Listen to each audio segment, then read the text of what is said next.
Hello दोस्तों, कैसे हो आप सभी का हार्दिक स्वागत है हमारे यूट्यूब चैनल अंशुरुत क्लासेस में। जैसे कि हम रोज़ाना ग्रुप डी वालों के लिए टॉप 6 क्वेश्चन की श्रृंखला को लेकर चल रहे हैं, उसी को आज आगे बढ़ाते हुए आज का हमारा पहला क्वेश्चन है। किसी कक्षा के 20 लड़कों की औसत आयु 12 वर्ष है। एक लड़के ने अपना स्थानांतरण करा लिया, मतलब एक लड़का इस ग्रुप को छोड़कर चला गया, जिससे औसत आयु में 0.2 वर्ष की कमी होगी। ठीक है, तो उस लड़के की आयु बतानी है जो लड़का छोड़कर गया है इस ग्रुप को। ठीक है, तो समझेंगे दोस्तों। मान लो ये 20 लड़के हैं, 1 2 3 4 5 डैश 19 20। ठीक है, तो औसत आयु का मतलब होता है कि सबके पास 12 होगी। ठीक है, अगर इसके पास मान लो 12 है, 12 औसत तभी तो होता है जब सबको मतलब मान लो 5 टॉफी, जब औसत है 5 जब भी आएगा जब सबको एक एक टॉफी बराबर मिलेगी, तो ये तो वो औसत है। इनके जो 12 वर्ष है तो वो सबका ही 12 वर्ष है, 20 के 20 लड़कों का। देखिए इसका भी 12 होगा, इसका भी 12 होगा, इसका भी 12 होगा। अब उसने क्या कहा, इनमें से इन 20 में से एक लड़का इस ग्रुप को छोड़कर चला गया। मान लो ये 20वां लड़का कोई छोड़कर चला गया, तब तो 19 बचे। तो जब वो छोड़कर चला गया तो औसत आयु में जो है 0.2 वर्ष की कमी हो गई। तो पूरे 19 के 19 में कमी हुई होगी। ठीक है, तो 19 गुणा 0.2, तो 19 दूनी कितने होते हैं 38, 3.8। अब जो कमी हुई है तो वो जो लड़का गया छोड़कर वो लेके गया होगा इसको 3.8 का, तो जो लेके गया वो इसमें जोड़ दो। ठीक है, क्योंकि सब में था। तो 12 प्लस 3.8 कितना हो गया 15.8 आंसर, यानी कि 15.8 वर्ष उनकी औसत आयु होगी, जो कि ऑप्शन हमारा सी है। आइए ऑप्शन में आया होगा, आगे समझ में। अगला क्वेश्चन है अपना क्वेश्चन नंबर 2। जब किसी वस्तु के मूल्य में 20% की कमी हुई तो उसकी बिक्री में x% की वृद्धि हुई। यदि राजस्व प्राप्ति में 60% की वृद्धि हुई है तो x का मान बताना। ठीक है, तो कंबाइंड वाला तो आपने फॉर्मूला पढ़े होगा, ये वाला x plus minus by plus minus x by upon 100। ठीक है, बस जो इसके बाद जो निकलता कंबाइंड वाला बाद के ना जो बाद में प्राप्त होता वो कितना होगा 60%। सही है, तो 60 बराबर पहले कितने की हुई 20 की कमी माइनस 20, फिर x की वृद्धि प्लस x। अब देखो प्लस माइनस तो माइनस 20 गुणा x अपॉन 100, 20 पंजे 100। ठीक है, अब ये जब 20 इधर जाएगा तो प्लस में हो जाएगा, तो कितना हो गया 60 और 20 80, x माइनस x बटे 5। ठीक है, अब यहाँ को देखो, यानी कि जब 80 बराबर जब एलसीएम लेंगे 5, तो 5x माइनस एक्स, 80 बराबर 4x बटे 5, 5 से कितनी बार कटेगा 20 बार, x बराबर कितना आ गया 100% आंसर। ये उसने पूछा था, जो कि ऑप्शन हमारा ए करेक्ट। आइए ऑप्शन में आया होगा। अगला क्वेश्चन अपना क्वेश्चन नंबर 3। यदि एक दुकानदार 2275 रुपये में एक वस्तु बेचता है जो 3250 रुपये के रूप में अंकित है, ठीक है, तो वह छूट कितने प्रतिशत छूट की पेशकश कर रहा है, मतलब कितने रुपए की छूट कर रहा है।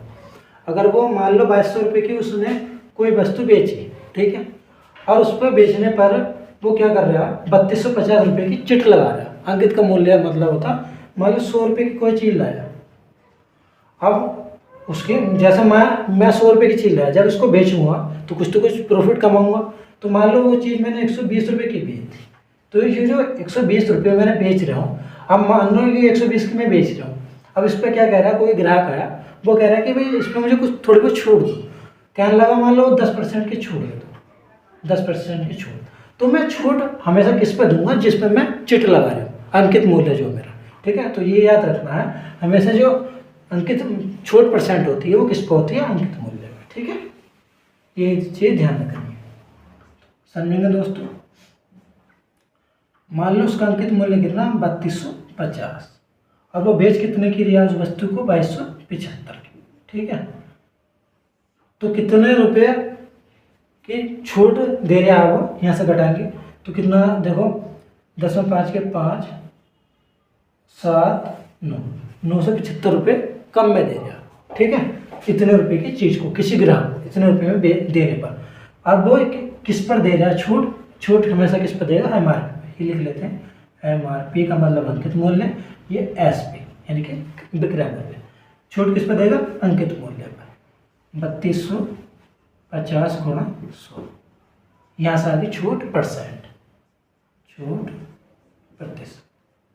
ठीक है, अब देखो 25 से काटो, ये कितनी बार 25 सेकंड 25, कितना बचा? 7, 25 या 75, 0। ये कितनी बार कटेगा? 25 या 75, अब 25 9 225, 22 बचेंगे। ठीक है, अब 13 से काटेंगे इसको 10 बार, अब 13 3 39, ये 0 से 0 खत्म। 3 के गुणा 10 में होगी तो कितना आ गया? 30% आंसर। ये है हमारी छूट %, जो कि ऑप्शन हमारा 1 है। ठीक है, आई ऑप्शन में आया होगा।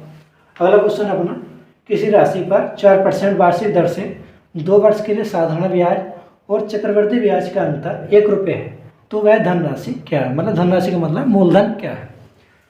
तो समझेंगे दोस्तों, ये जब भी अंतर दे रखा हो चक्रवृद्धि ब्याज और साधारण ब्याज का, 2 साल का अंतर दे, 2 साल के लिए पूछे, तब फॉर्मूला क्या होता है? P बराबर D गुणा 100 की पावर 2 बटे R उसके। अब P क्या है यहाँ पर? मूलधन। ठीक है, D क्या है यहाँ पर? अंतर। R क्या है यहाँ पर? दर।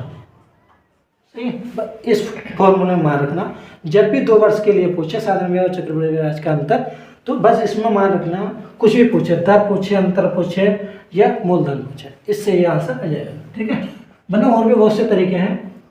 अब देखो, मूलधन पूछा, P पूछा, अंतर कितना दिया उसने? 1 रुपया। 1 गुणा 100 गुणा 100, 100 की पावर पर ऐसे लिख सकते हैं। दर कितनी हमारी? 4%, 4 गुणा 4 R स्क्वायर। ठीक है, 4 से काटेंगे इसे 25 बार, 4 से कितने बार कटेगा? 25 बार। 25 का वर्ग कितना होता है? 625 रुपये आंसर। जो ऑप्शन हमारा डी करेक्ट। आई ऑप्शन में आया होगा। अगला क्वेश्चन अपना क्वेश्चन नंबर 5, A, B और C एक काम को क्रमशः 20 दिन, 30 और 60 दिन में कर सकते हैं। ए उस काम को कितने दिनों में पूरा कर सकता है यदि बी और सी द्वारा हर तीसरे दिन उसकी मदद की जाए? ठीक है, समझेंगे दोस्तों, यानी कि ए 20 दिन में, बी 30 दिन में, सी 60, इन सब का क्या लेंगे? एलसीएम। तो इनका एलसीएम क्या होगा? 60। 20 या 60, 30 दूनी 60, 60 या 60। एलसीएम वो होता है, वो सबसे छोटी संख्या जो इन तीनों से विभाजित हो जाए। ठीक है, एलसीएम वो होता है। अब देखो, जैसे जैसे हमने सवाल कह रहे हैं वैसे वैसे हम करते जाए। यू क्या होता है हमारा? Total work. टोटल वर्क, ये क्या होती है हमारी? इफिशिएंसी यानी कि क्षमता। यानी कि ए जो है एक दिन में 3 काम करता है, बी 2 काम करता है एक दिन में, सी 1 काम करता है एक दिन। ठीक है, अब उसने क्या कहा? ए उस काम को कितने दिन में पूरा कर सकता है यदि बी और सी दोबारा हर तीसरे दिन में उसकी मदद की जाए। तो पहले 2 दिन तो ए करेगा। देखो यहाँ पर टेबल बनाएंगे, मान लो पहले दिन ए ने काम करा, 3 काम करा, फिर अगले दिन भी ए आया, उसने भी 3 काम करा, फिर जब तीसरा दिन लगा तब बी और सी भी उसके साथ आ गए।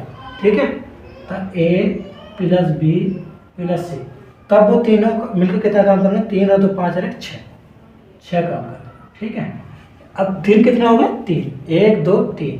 तो हम कह सकते हैं यानी कि 3 दिन में टोटल काम कितना हो गया? 3 और 3 6 6 12, यानी कि 12 काम हो गया। परंतु हमें काम तो टोटल वर्क इतना कराना 60, तो इसको 12 काम को कितने से मल्टीप्लाई करें जो 60 काम पूरा हो जाए। अगर हम इसको 5 से मल्टीप्लाई कर दें, 12 पंजे 60, तो यहाँ भी 5 से गुणा कर दें, 5 या 15 थे, यानी कि उसको पूरा काम करने में 15 दिन लगे। यही हमारा आंसर है, ठीक है, जो कि ऑप्शन हमारा डी करेक्ट। आई ऑप्शन में आया होगा। अगला क्वेश्चन अपना क्वेश्चन नंबर 6। एक पहिए का व्यास 98 सेंटीमीटर है, तदनुसार उस पहिए को 1540 मीटर की दूरी तक चलाने में उसके कितने चक्कर लगाने पड़ेंगे, ठीक है। तो समझेंगे दोस्तों, यानी कि 2 पाई आर पहिया क्या होता है ये, ठीक है, जो अंदर से खोखला होता, तो उसका क्या होता, पूरा ये होती है परिधि, ये होता है उसका सेंटर, ये होती है उसकी रेडियस, ठीक है। जब इसको पूरा मिला देंगे, ये भी रेडियस होगी, ये टोटल कितना होगा 2r, इसको ही क्या कहते हैं व्यास, ठीक है। तो यानी कि 2 पाई आर ये टोटल दूरी, यानी कि पहिया तो गोल होगा, यानी कि टोटल दूरी जो है ये कितना चल जाएगा 1540 मीटर। तो वो कह रहा है कि उसे कितने चक्कर लगाने पड़ेंगे, n चक्कर लगाने पड़ेंगे, ठीक है। अब क्या करते हैं, जब इस n को इधर लेके जाएंगे, n बराबर 1540 मीटर अपॉन 2 पाई r, ठीक है। अब देखो ये मीटर में, परंतु व्यास क्या है सेंटीमीटर, इस चीज़ का जरूर ध्यान देना, ठीक है। तो यानी कि 1 मीटर बराबर कितना होता है 100 सेंटीमीटर, ठीक है। अगर हम इसको सेंटीमीटर में बनाना है तो क्या करेंगे 1/100 सेंटीमीटर, ठीक है, मीटर को। अब क्या करना है, इसमें n हमें निकालना है, यानी कि चक्करों की संख्या निकालनी, 1540 मीटर होगी। अब ये व्यास होता है, ये होता है 2r की वैल्यू कितनी 98 सेंटीमीटर। तो अब इसको जब मीटर में बदलेंगे तो 98/100 मीटर, ठीक है, 1/100 मीटर। अब यानी कि हमें 2r की वैल्यू आ गई। अब यहाँ पर मान रखनी, यानी कि 2r, अगर इसको हम ऐसे लिख लें 2r इंटू पाई, तो कोई दिक्कत थोड़ी है। तो यानी कि 2r की वैल्यू कितनी 98/100, पाई की वैल्यू कितनी थी 22/7, ठीक है। अब देखो 100 तो नीचे से हटेगा, ये कहाँ पहुँचेगा ऊपर, गुणा 100, 7 से कितने बार कटेगा 14 बार, 14 7 98, 22 से कितनी बार कटेगा 7 बार, 114, और 1 0 70 बार कट गया, 14 पंजे 70, यानी कि n बराबर कितना आ गया 5000 गुणा 100, 500 आंसर, जो कि ऑप्शन हमारा ए करेक्ट। आई ऑप्शन में आया होगा। थैंक यू सो मच दोस्तों।